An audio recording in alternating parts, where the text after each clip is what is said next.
The second issue of the Sisyphus 55 newsletter is available now on Patreon. Imagine a happy group of morons who are engaged in work. They're carrying bricks in an open field. As soon as they have stacked all the bricks at one end of the field, they proceed to transport them to the opposite end. This continues without stop, and every day of every year they are busy doing the same thing.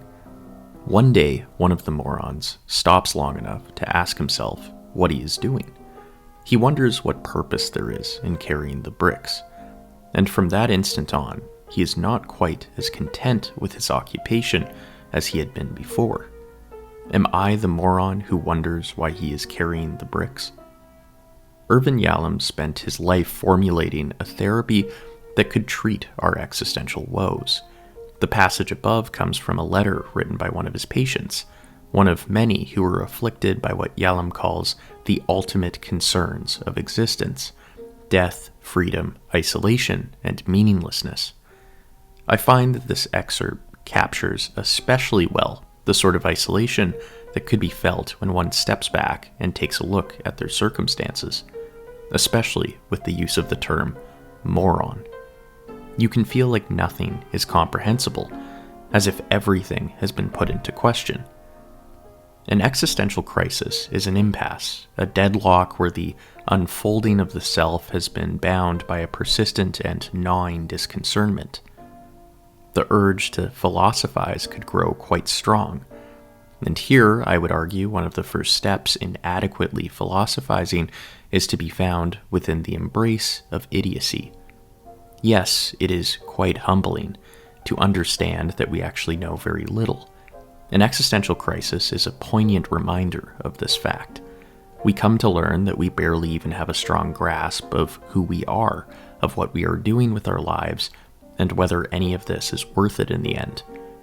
Human existence, when viewed through the lens of someone who is existentially anguished, could be considered as quite moronic. But this is something that should be embraced. When I opened up The Myth of Sisyphus and other essays, I had to accept the fact that I struggled to comprehend many of the names and a majority of the ideas that he would present. I had to embrace the fact that I was going to feel like an idiot. To truly philosophize, one must be an idiot. This is the task of the philosopher, according to Gilles Deleuze. He writes, "The philosopher takes the side of the idiot as though of a man without presuppositions." The idiot is often the subject of the philosopher, a role played by Dionysius and Socrates in the respective works of Nietzsche and Plato. As idiots, the philosopher turns over every rock, examines every inconsistency, and is never too comfortable. They pursue truth above all else, and that means they must refuse any givens or any appeals to common sense. And yes, perhaps this will be an exercise in futility. The philosopher may even end up more disillusioned and hopeless than they once were. But once you see a world divested of light and illusion, it's quite hard to return to that place of comfortable naivete. The honorable act, in the mind of the philosopher, is to go forward and explore the unknown. That's why I wrote a book on how to deal with an existential crisis. The book is the product of a decade's worth of existential befuddlement. It is an attempt to synthesize all of the ideas I came across as I sought to answer these philosophical mysteries. In other words, it is the outcome of my sincere lifelong pledge towards idiocy, the basic acknowledgement that I know very little. As a result, I've been compelled to lead a life of vigorous curiosity and exploration, to insatiably pursue any and all opportunities that could answer the general question of why.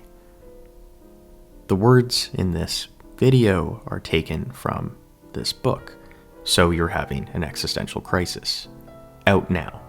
You can find the link in the description.